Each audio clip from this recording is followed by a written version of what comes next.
What's going on, guys? Welcome to this week's Theory Thursday. Apologies for last week for not doing one. It's because we didn't really have any ideas and we didn't want to push on to something that we couldn't do. But other than that, there's some good news, is because we've actually got something to speak about this week. And Voices.com has revealed some more information on Sister Location based on the voice actors, where their names have actually been revealed. So it's a big thing, but it will be a spoiler warning as well. But I'm not alone. Who do I have this week? You've got Ryan. Other Ryan. Razmowski! Right, let's get straight into it, guys. So this version of Sister Location, as we said before, is going to be a heck ton more story driven. It's going to be direct story as well, judging by the looks of things. We're going to have like cutscenes, and we didn't really have too many of those in the past FNAF. We kind of had half cutscenes with the phone calls, and I don't know, this one's going to be a lot more different. But guys, what do you think as a whole this is going to mean for Sister Location, and how it's really going to compare to the previous FNAF games we've seen? Well, I think FNAF has always had a story-driven thing to it. Like, obviously, the phone calls worked as the story, and the cutscenes, the mini-games, they all worked as a story. But obviously, this time around, there is actual proper voice acting within these cutscenes and mini-games. So, I don't know. I don't know specifically if there will be, like, proper cutscenes like there was in FNAF 2. Like, maybe if there is, it would be like FNAF 2, where it's just, like, kind of not really... I don't know. It kind of added to the story, but in a very strange way. You had to kind of decrypt it. But, too vague still, I believe that maybe the because we see like voices like Little Girl 2 and stuff like this, and you know there's not going to be a little girl in the establishment unless it's like a ghost or something like that. So maybe just like FNAF 4, when you walk around to little kids, rather than have it text appear, it's actually the voices of the characters appearing. I see. It definitely suggests there's going to be less mystery or less research or guesswork, I suppose you could say, from our point of view with doing the theories and solving the story. I think Scott's going to make it a lot more simple, but at the same time, just because there's voices in it and just because we have proof from maybe even the animatronic speaking, because we do have lines from Baby and Ballora and stuff, we already have these as proof. He can lace these with different things. We now get emotion, because before in text we could read it different ways. But if you're reading a book, you always have your own voice inside your head of what the character might sound like. This time, Scott's able to direct them and say, no, Baby's scared at this point, or no, Baby is being sinister at this point. She's actually it sounds like she's being nice, but she's got a layer of threat under her voice, or intimidation, or that kind of thing. So I think we're going to get a lot more of the character through this, which is fantastic. And we've even got villain. We've got villain in here. We're going to hear what the bad guy is going to sound like, if he's going to be creepy and sinister, or if he's just going to be an average Joe. He's just going to be like me, and he's going to be like, hey guys, how you doing? Knife. So I think it's going to be very beneficial. Scott has already said on Steam that this is very story-driven. It's very different to what's happened before. And I think what he means is potentially a cutscene aspect, definitely, because it is different to what we've had before, because we had to solve things through mini-games. And I think maybe this time it's more... we go from A to B, and in between these points we get story, as opposed to having to press tiles on walls. That kind of thing. Yeah. That's a good point. I was going to say that... from the previous FNAF games, it's the story, but you have to like bloody work hard to get that story. But I think voice acting is a big step to bring out characters and story. Because in the mini games we did get text in FNAF 4, but like it's completely different to voice acting, because you could say you could type one thing in text, but it's got no emotion or anything. You don't know how they sound, like you don't know how they're saying it as well. Like are they saying it in a scared way? Are they saying it in an excited way? But yeah, I'm really excited for the story, and like Raz said again, Scott said it's going to be different, and I've said ages ago in all our Theory Thursdays that I want cutscenes back, because FNAF 2 is the only game where we've had like cutscenes like that ever, and they were short and they didn't have any voice acting. So imagine what they're going to be like in Sister Location if there are some. Yeah. A few things I want to speak about as well, like in terms of onvoices.com as well. A major thing which convinced me that there's going to be definitely a lot more lore with the backstory of this is that there's actually a voices clip called Workers. So clearly there's going to be some kind of working establishment within maybe the sister location, even the new place that these animatronics have been transported to. That's going off the basis that the thing where it teases that sister location was cancelled is actually before the game even starts off. And it's, as Dawko's game said as well, directly about the voices of the characters. Like, you've got to think, when we see, for example, in FNAF 2, the purple guy going up and dismantling Freddy, or even in FNAF 3 for that matter, we don't know what's going through his head. Perhaps, you know, we get this in movies. There's like a brief dialogue where someone reads a text. You'd never talk out loud in real life, but sometimes from the talking that they do, you can get the deeper sense of emotion. And, you know, I think, you know, a big thing about voice as well is it really, it kind of closely brings together like a character, and everyone can understand it the same way, rather than just a purple man. Like, it's been a year, we've theorized on him, but still, we don't know what he sounds like. We don't know what his past is. I mean, he might, if he does dismantle an animatronic, we might hear a bit of wording or dialogue from him before he says it, like, "This is for my family." What about if he's had a bad past too? It's going to be the little things which are really going to add up for this story, and it's going to make the theorizing process very, very interesting as well. There's going to be more direct messages delivered through, especially the animatronics' voices and their past, perhaps. It's just really exciting, and it sounds like it's going to be a really, really great experience. Yeah. Talking about like the voice acting as well, like obviously throughout the other games we've had to kind of, well, we've had Easter eggs, haven't we? We've had like Shadow Bonnie, stuff like that, and we've kind of had to go our own way, like in I believe it was FNAF 3 with the whole like Radstad with the panels and the words, the numbers down the side. I think that maybe there will be hints within the voice acting of certain Easter eggs. And who's to say that? Who's to say that any of these listed here aren't Easter egg voiceovers anyway? Like, you find something, you type in a certain thing, and something like this pops up with I don't know, a bit of the lore of the story, maybe. Yeah, it's Scott's thing, isn't it? He's always done hidden Easter eggs and stuff, and we're going to get what I presume is going to be a fairly linear story, which on the surface seems to be solving everything, but there will be Easter eggs. There's got to be. I mean, we've already seen on the map that there's these 2 hidden rooms, so how do we get to these rooms? Maybe there's an animatronic in there, or maybe we see something that we're not supposed to see that helps us solve bits that are maybe still vague. Scott's a very good storyteller. We've seen this from the first 4 games from FNAF World and from the book itself, The Silver Eyes. He's a very good storyteller, so I don't think he would make it obvious everything on the surface. It's going to be like an iceberg. You see the tip of it from a distance and you think, wow, that was a nice story. There's a little bit missing here. Look underneath the surface and there's a butt ton of information there. And I still think it's going to be that way. He always does it. That's his sort of signature thing. So I think we're going to solve it through some sort of Easter eggs. To go back on to what Ryan was saying earlier on about the workers, there is also the costumed entertainer. Yes. So obviously this is hinting at more storyline, whether it's obviously not during the nights, if you know what I mean, because we've not seen. That suggests another person, doesn't it? That suggests somebody else is there. This person has been given lines, and it's Kellen Goff.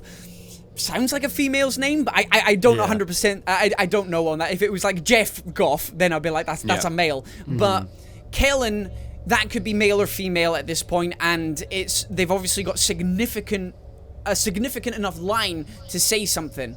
And what this suggests is earlier on in the story, when perhaps they didn't have the animatronic suits, or maybe is this a spring lock suit? So obviously they could go inside it and maybe we'll see something going on, because the sister location was set at the same time as spring lock malfunctions. So maybe this poor Kellen, poor Kellen is one of the victims that we heard of in FNAF 3 when it said that there was multiple and simultaneous spring lock malfunctions. So I think, again, just from this voices.com, it's hinting at what we've been talking along all these months now about how we're going to see what happened at this point. I think the game will have more than one playthrough, because Scott from past games said he wants to do it so you keep, so like, kind of like FNAF 3, like you just do a normal playthrough and you're like, oh, there's actually a different way to beat this, and you get a secret ending, something like that. I definitely think FNAF Sister Location is going to expand that more, because it's more like more free roamy. And also the voice actors as well. Like, what if on one night you get Baby saying this thing, but if you play it again and you do something a little different, Baby says something else which helps with the story or something like that. That's true. So it's just definitely going to be more interesting, and I'm excited. Yeah, it's just going to be so different as well from how FNAF 1 to 4 have done it, because it's been so vague and we can only make sense of so many things as well. And as Raz said with the linear storyline for this as well, it's going to really kind of take us down more of a straight corridor than a bit of a windy one where we can perhaps get lost along the way and kind of go different routes. I think the fact of that is going to be nice. And as Dawko said as well, like, he toyed with this in FNAF 3, didn't he? Like the good and the bad ending. Yeah. We still didn't really learn a whole lot about what the true significance behind that was.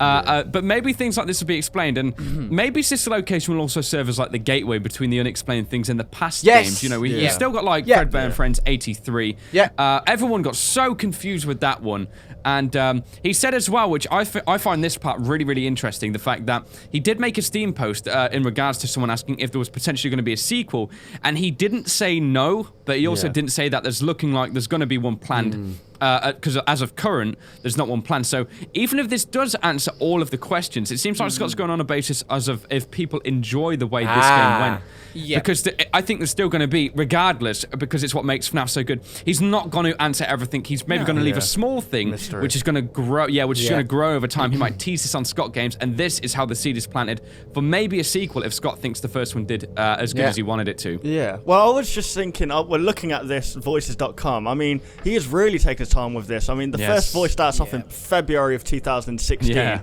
and the latest one is as of September 9th, which is only like a couple of days from recording this. So just from seeing that alone, you can tell that Scott has really taken his time with this and making sure that everything is absolutely perfect. So that's awesome. Lewis, are you going to talk about FNAF World? Yeah, you got to remember some of the voice actors are from FNAF World. Yeah. Oh, of like, course. What was it? The sassy voice. Sassy voice is probably Chica, Toy Chica. The sassy voice, but But the fact is that he tried it out with FNAF World. This might have been a test. For the sister people location. liked it. People enjoyed the voice acting in that because they were like, "Oh, this is pretty funny. I like that." And so he decided to add it in. One more thing that I thought might be interesting with the voices, because there are so many options here. Like you were saying there, Dawko, about maybe in the second playthrough you go back and Baby says something different. Maybe because you've learned a certain piece of information, you're able to have an option of doing something slightly different that will affect the overall outcome of the story. So maybe if one of the animatronics was to hurt something, or maybe one of the animatronics was, or you learned a bit of information, like on night 3, something happened to Baby. If you were able to prevent the series of events going on, maybe kind of like the butterfly effect. Maybe you could stop that thing from happening to Baby, which would in turn help you towards the end. Because again, massive spoiler here. If you're still in here watching just now, there hasn't been too big a spoiler so far, but there's a Baby final encounter. Whether that's suggesting that Baby is the final encounter, but it does suggest that Baby is going to be the lead again in here. There's nothing to do with the Ennard written in any of this, but then again, I think Scott's keeping him secret, so he might have told the voice actors what they can write and what they can't write as the titles for things. I just thought, mate, like, Ennard does seem to be the villain. I'm not saying villain is Ennard, because, do you get what I mean? I mean, we've got the entrepreneur as well. We don't know about him. We were told about him in the sister location cancelled due to leaks. That could be the villain, I guess. I also wanted to mention as well that by the looks of it, Baby is going to be talking at the start of some of the nights, because Phone Guy or whoever he is, it only has a few nights. By the looks of it, he has like night 1 and night 3. He doesn't have like night 2 and night 4. It says Baby like night 2. So possibly Baby says stuff at the start. And I was thinking, if any of you guys have played like Shadow the Hedgehog or something, there's choices you can make, and it would have been cool, like maybe you have a choice to help like Ennard or Baby or something like that. Because, multiple choice, but the Baby and the other animatronics seem to be like dead miserable, don't hold it against us, like something's wrong with them, and maybe you have a choice to save them, kind of like FNAF 3 with the mini games. You could save the kids and you get the good ending. Maybe you could like do something to help the animatronics, and then there's Ennard, who's like the bad guy who's possessed all these animatronics, like what's wrong with him. maybe we can do something about that. But I think there's going to be a choice in this game. Yeah, definitely. Yeah, I think the choice aspect is going to be big as well.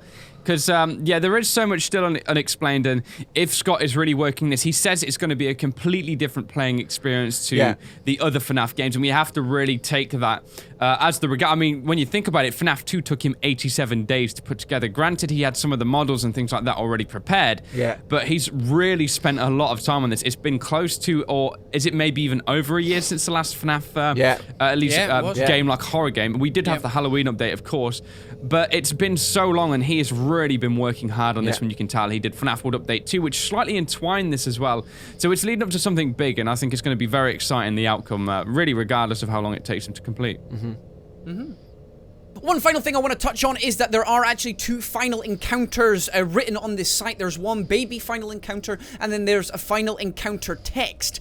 Now, the final encounter text is the same guy that does nights 2 and 3, and then obviously you've got baby. So if this guy is maybe Ennard or the phone guy or the purple man or whatever, he is there at the end. Now, does this suggest that baby speaks to us afterwards? Is baby the final boss? Or, as Dawko was saying there, are the 2 endings? Because maybe you could get the baby ending, or you could get the phone guy or the purple guy or whoever this other guy is, the ending. There's obvious, it looks like there's 2 different paths here, which is very, very interesting. It'll be great to see if it is 2 endings. This does really add into replayability and a good ending and a bad ending, or maybe just 2 different endings. Maybe there isn't a right one, which is always great to see, because it leaves you thinking more, doesn't it? And it does leave Scott open for another game if he wants. Yeah.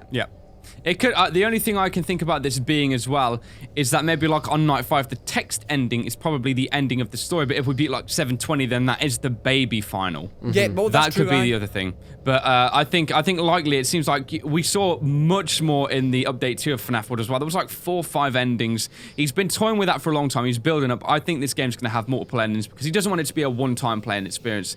It's gonna be really, really something. Yeah, definitely. Well, there you go, guys. That was this week's Theory Thursday, where we discussed a lot about the storyline and the voice actors' names. Really, really excited. Sister Location comes out in about 3-4 weeks, so really, really excited for that. Thank you very much for the boys once again for being in today's episode. Their channels will be in the description down below. Make sure you check them out. Lots of love, and we'll see you all next week. Goodbye. Bye.